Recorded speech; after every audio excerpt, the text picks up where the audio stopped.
Let's rip off the Band-Aid. Hollywood's so-called golden age sparkled for some, but it slammed the doors shut for most black talent, unless you knew exactly where to look. While white audiences danced through Oklahoma and sang in the rain, a whole world of black cast musicals was quietly rewriting American pop culture in the shadows. Why were these films so hard to find outside black neighborhoods? And what was Hollywood so afraid you'd see? Hang tight, because these lost musical gems are about to steal the spotlight. Stormy Weather, 1943. Imagine a musical so overflowing with black star power that it's basically a masterclass in American entertainment, yet most white audiences never saw it in its heyday. Stormy Weather isn't just a movie, it's a cultural earthquake. Lena Horne headlines, her voice like silk dipped in moonlight, playing opposite Bill Bojangles Robinson, whose tap dancing is still studied frame by frame. The cast?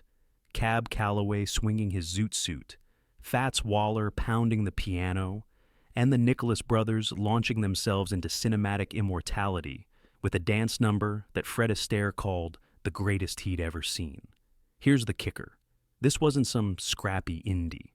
20th Century Fox put real money behind it, then quietly marketed it as a specialty picture meant for segregated theaters and black neighborhoods. White America, meanwhile, was busy pretending movie musicals began and ended with Fred and Ginger. The result? An entire generation missed the raw brilliance of Stormy Weather, never seeing Horne belt the title song with hurricane force, or the Nicholas brothers redefine gravity on a staircase. Why? Because this was a film that didn't just showcase black talent, it centered black joy, black romance, and black excellence at a time when Hollywood preferred its black actors in the background, if at all. Even the plot, a showbiz love story loosely based on Robinson's life, felt like a rebellion against the era's racist tropes. Instead of servitude, you got ambition. Instead of stereotypes, you got showstoppers. Here's what really stings. Stormy Weather isn't just historically important. It's flat-out entertaining. The musical numbers are electric. The cast chemistry sizzles, and the final 10 minutes, featuring the Nicholas brothers' legendary leapfrog tap, should be required viewing in every film school. But for decades, it lived in the margins, known mostly to black families, jazz collectors, and the occasional insomniac who caught a late-night broadcast. These days, film nerds sing its praises, but ask the average classic movie buff, crickets. Proof that Hollywood history is only as golden as the stories it dares to share. Cabin in the Sky, 1943. Hollywood rarely handed over the keys to the kingdom, but in 1943, MGM did something almost unthinkable for the era.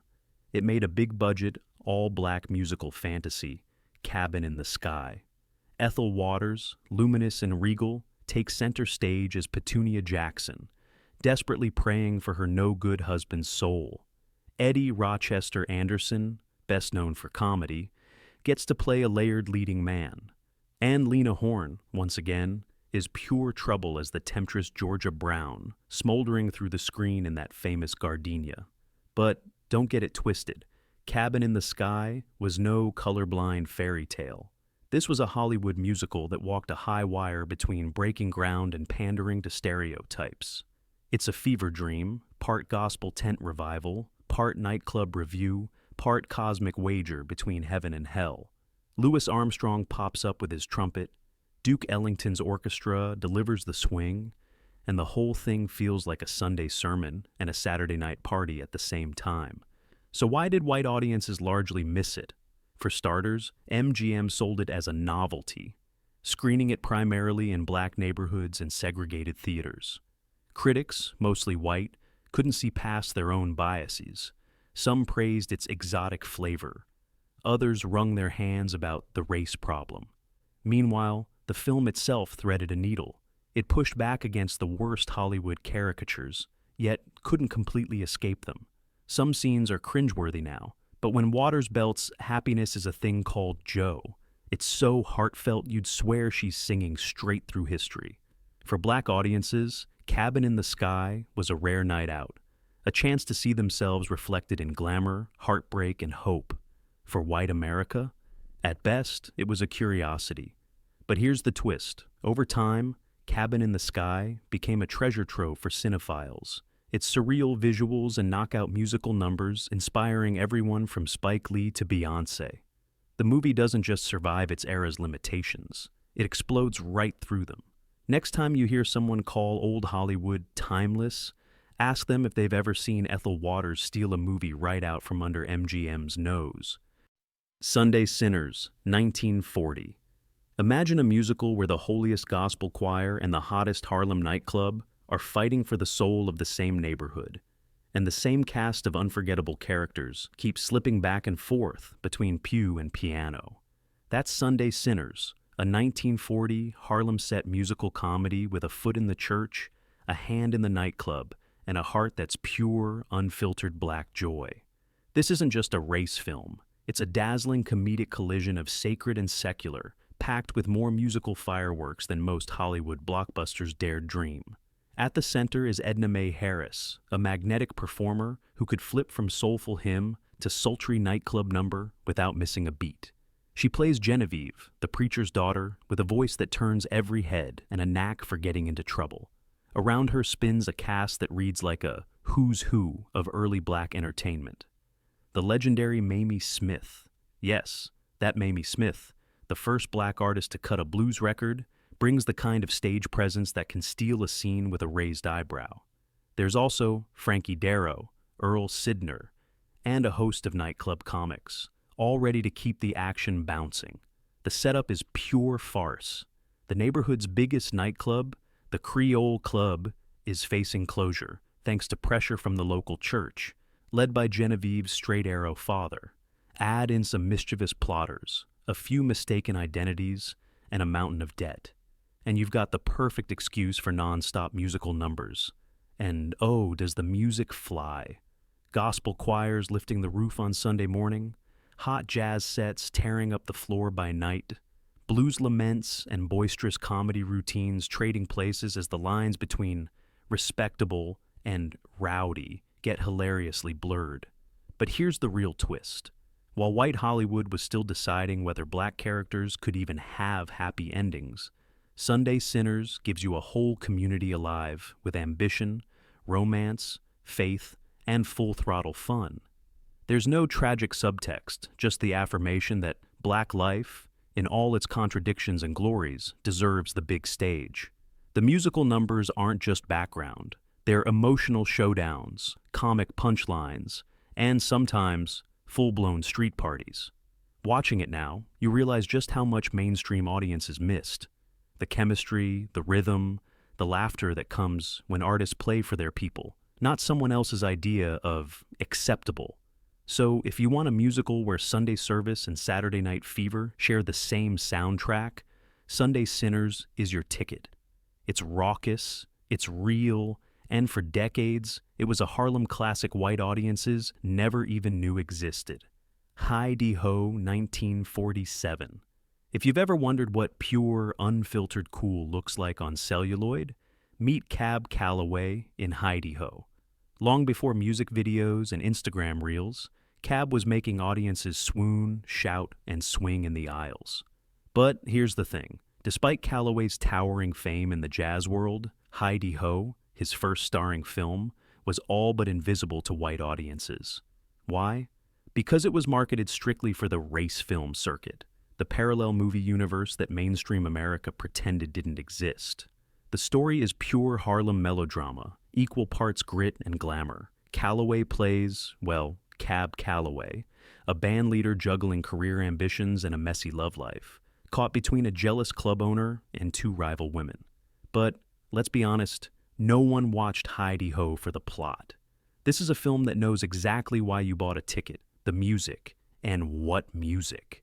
Calloway and his band blaze through numbers like St. James Infirmary Blues and Minnie the Moocher, with the kind of energy that makes you wish theaters still let people dance in the aisles. Visually, Hi-de-ho offers a rare, affectionate snapshot of Harlem's nightlife at its peak. The clubs are smoky, the crowds are alive, and the stage is crowded with some of the best musicians of their day. For black audiences, this wasn't fantasy. It was representation. For white Hollywood, though, It was invisible, too authentic and too vibrant to fit the studio's sanitized musicals. Let's not kid ourselves. Hi-de-Ho is rough around the edges. The budget is thin, the sets creak, and the drama sometimes slides into soap opera territory. But Calloway's charisma is nuclear. He doesn't just sing, he performs with every fiber of his being, winking at the camera like he's in on the world's best inside joke. In a just universe, he would have been the era's biggest musical star, not just in black clubs, but in every American living room. But here's the punchline. While white America was busy ignoring films like Hi-de-Ho, their children were listening, learning, and eventually borrowing every beat. So next time you see a Hollywood musical, borrow a little Hi-de-Ho flavor. Remember where they got it and who the real kings and queens of cool were, even when the world wasn't watching. Reet, Petite, and Gone, 1947. Now, let's talk about a musical that moves at the speed of jazz, Reet, Petite, and Gone. Louis Jordan, the original king of the jukebox, headlines this musical romp, which might just be the sharpest, snappiest race film Hollywood never wanted white audiences to see. If you think musicals are all glitz and glamour, buckle up. Because this one swings straight from the heart of the Black American experience, loaded with wit, romance, and a backbeat so infectious, it'll have you toe-tapping before the credits even roll. Louis Jordan wasn't just a band leader. He was a musical revolution in a zoot suit, bridging the gap between big band swing and early rock and roll. In Reet, Petite, and Gone, he plays two roles, a savvy nightclub owner and his own scheming father, a plot twist that sets the stage for both laugh-out-loud comedy and unexpectedly sharp social commentary. The premise? A wealthy club owner's dying wish is for his son to marry a worthy woman, but a pack of greedy lawyers, a conniving rival, and plenty of romantic confusion threaten to derail the inheritance. But, let's be honest, the plot is just a clothesline for Jordan and his Timpani 5 to hang their best numbers. The film bursts with musical performances, from the title track Reet, Petite, and Gone to hits like Let the Good Times Roll, each performed with the kind of verve and swagger that mainstream musicals rarely dared to touch. There's no pretense here, just Jordan, his band, and a cast of black entertainers giving it everything they've got. And yet, for all its brilliance, Reet, Petite, and Gone barely registered on Hollywood's radar outside black audiences. It was distributed in the race film circuit, screened in segregated theaters, and all but erased from the so-called American musical canon. White audiences, meanwhile, were busy humming sanitized show tunes, never realizing that the rhythms and stagecraft behind their favorite new pop hits had already been perfected in films like this. Revisiting Reet, Petite, and Gone now is like discovering a lost chapter in the book of American pop culture, a chapter so full of life, wit, and musical genius that you'll wonder how anyone could have missed it. But that's the story Hollywood never wanted to tell. Black talent was always here, making history while the rest of the world pretended not to listen. Caldonia, 1945. You want to see what it looks like when a musical literally cannot contain the energy of its star? Meet Caldonia, an 18-minute whirlwind of rhythm, romance, and pure Louis Jordan. This isn't a feature-length film, but make no mistake, it's got more musical firepower packed into its running time than most full-length Hollywood extravaganzas. Caldonia is what happens when you take black creativity, put it on camera, and refuse to let it be background noise. The setup is vintage showbiz chaos. Jordan plays himself, a musician on the verge of big success, torn between love, loyalty, and the promise of a record deal that could make or break his band. The story, though, is just an excuse for wall-to-wall music. Every scene erupts into performance. Caldonia, Honey Child, Buzz Me, all delivered with the insouciant flair that made Jordan a legend not just in Black America, but in the DNA of rock, R&B, and even country music. If you listen closely, you'll hear echoes of Jordan in everyone from Chuck Berry to Ray Charles. What really sets Caldonia apart is its attitude. It's cheeky, stylish, and unfiltered, bursting with inside jokes and sly winks to an audience who knew what it meant to hustle for every scrap of recognition. The musical numbers are relentless, sometimes spilling out into the streets, sometimes exploding on stage, always pulsing with that jump blues energy that mainstream Hollywood musicals never dared to imitate. And while white audiences were being spoon-fed syrupy ballads, here was Caldonia, loud, fast, and proud. But here's the punchline. For years, Caldonia was virtually invisible outside the black press and black theaters. The mainstream didn't just miss it, they ignored it, even as they borrowed its sound and swagger for decades to come. In 2018, Caldonia was selected for preservation in the National Film Registry. Finally, a nod to what black audiences already knew. This was the pulse of American music, captured at the height of its creative explosion. So, if you want to see the real roots of American musical cinema, forget the usual suspects. Go straight to Caldonia. It's not just a film, it's a wake-up call. Sepia Cinderella, 1947. If you're looking for proof that classic Hollywood love stories weren't just the domain of white ball gowns and moonlit waltzes, Sepia Cinderella is your smoking gun. Released in 1947 and proudly boasting an all-black cast, this musical romance played out a fantasy that mainstream studios simply weren't interested in letting black audiences see, unless it was behind closed doors and after hours. Think Cinderella, but swap the pumpkin coach for a jazz club and glass slippers for velvet vocals. Sepia. Cinderella stars the magnetic Billy Daniels, whose velvet-smooth voice could melt concrete, and the radiant Sheila Guise, the kind of leading lady Hollywood too often overlooked. The plot is simple on paper, but that's part of its secret sauce. A young singer with big dreams finds herself swept up in romance, stardom, and the cutthroat world of show business. The stakes are real, the heartbreak is genuine, and the musical numbers are as dazzling as anything MGM ever put on screen. But here's where things get spicy. While white audiences were still being spoon-fed sanitized, lily-white musicals, Sepia Cinderella leaned unapologetically into the richness of black culture.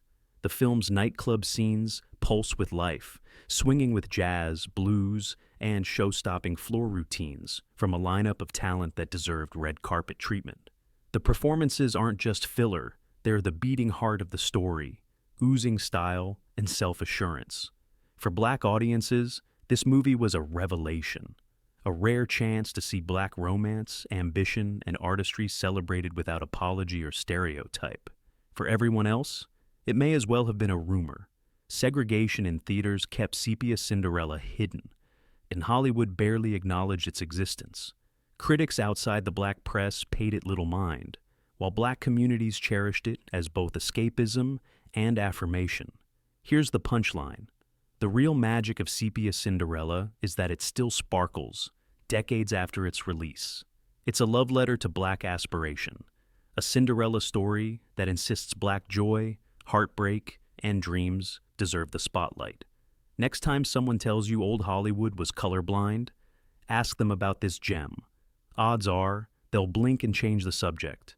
That right there is why these films matter. Swing, 1938. Let's drop the needle on a musical most white audiences couldn't even name if you spotted them all the vowels. Swing, directed by Oscar Micheaux, the most prolific black filmmaker of the early 20th century. This 1938 race film isn't just a movie, it's a declaration. Micheaux, working outside Hollywood's locked gates, created a jazz-fueled whirlwind that outswaggered many of the so-called classics white audiences still worship today.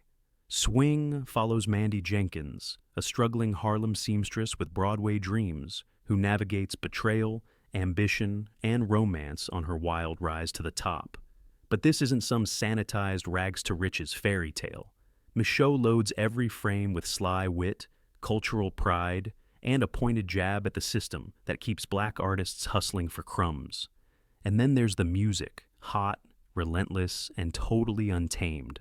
The film's nightclub sequences are pure dynamite. Swing bands roar, dancers tear up the floor, and every performance feels urgent, alive, and a little bit defiant.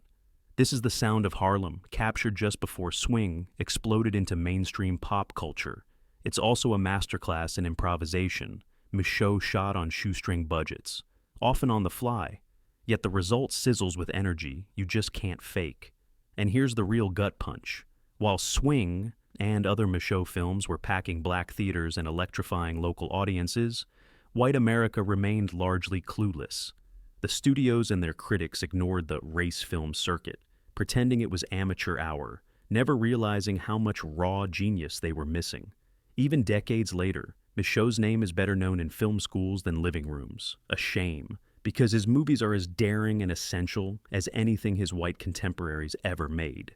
Today, watching Swing is like unearthing a secret jazz club from the past, one that was always there, just down a different alley. It's rough, it's rowdy, and it's more real than half the musicals that won Oscars in its day. So if you want to know what Hollywood history left out, this is your invitation. Take a seat, tune in, and let's swing. Show you what happens when black artists seize the spotlight. No permission, no apologies. Harlem rides the range. 1939. Saddle up for a musical western that flips every old Hollywood cliché on its head. Harlem rides the range. You've heard of singing cowboys, but chances are you've never seen one who looked like Herb Jeffries, the bronze buckaroo himself, crooning his way across the Wild West, backed by an all-black cast. Made in 1939 on a shoestring budget, this film is part of a tiny radical subgenre, the black western musical, a cinematic unicorn Hollywood did its best to ignore. The plot might sound familiar: bad guys, a ranch in trouble, a brave hero with a heart of gold. But the perspective is brand new. Jeffries, a baritone with movie star looks and serious musical chops, wasn't just singing to entertain. He was rewriting the American myth in real time. Here, black cowboys don't just exist, they're heroes, protectors, and, yes, the stars of their own show. And when Jeffries launches into a soulful tune under the wide prairie sky, it's a gentle rebellion against every studio that ever claimed there was no audience for a black singing cowboy. Harlem Rides the Range is packed with musical interludes that break up the action. Think catchy ballads around the campfire, juke joint jams, and lively dance numbers that blend frontier storytelling with black musical traditions. For black audiences of the era, it wasn't just entertainment, it was pure wish fulfillment, a rare moment to see themselves as the good guys, the love interests, the adventurers. For white America, the movie might as well have never existed. Most white-owned theaters wouldn't touch it, and mainstream critics dismissed it as a novelty. But the real magic of Harlem Rides the Range is how it plays with genre. It takes the familiar trappings of the cowboy flick and injects them with new energy, musically, culturally, and emotionally. Herb Jeffries would go on to become a legend, his legacy preserved by fans and film historians. But for decades, this movie was lost to the margins. It's only in recent years that cinephiles are waking up to its importance. A musical western where the only color line that matters is the horizon. So the next time someone says they don't make them like they used to, point them to Harlem Rides the Range, proof that sometimes the boldest stories are the ones Hollywood never let you see. Symphony in Black, 1935. Now, if you think a film has to be feature-length to leave a mark, let Symphony in Black prove you wrong. Clocking in at just under 10 minutes, this 1935 short film packs more innovation and emotional punch than most studio musicals manage in 2 hours. Duke Ellington, already a titan of jazz, headlines the project, leading his orchestra through a sweeping original composition that fuses classical form with the grit and grandeur of black American life. But Symphony in Black is more than a concert on film. It's a mini-epic, a collage of everyday struggles and triumphs from Harlem streets to riverside docks, all brought to life with the pulse of Ellington's music. The visuals are lush, the energy is cinematic, and Billie Holiday herself makes an appearance, her unmistakable voice weaving heartbreak into the score.